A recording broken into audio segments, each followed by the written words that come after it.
Here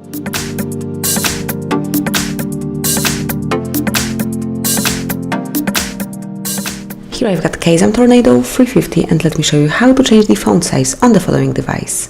So at the very beginning, open the settings, then scroll down, find and select display. Scroll down one more time and at the bottom of the list you will notice font size, so just click on it and now you can select one from the following options. So you can select small, now you can see the change, then you can pick the huge.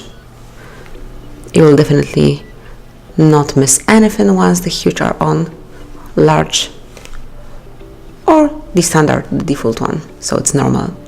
So that's it. As you can see now, you can select the one that you like most and have them active. Then if you would like to go back to the normal size, just go back and click on normal. So that's it. Now you can change the font size whenever you want to. Enjoy. Thank you for watching. Please subscribe our channel and leave the thumbs up.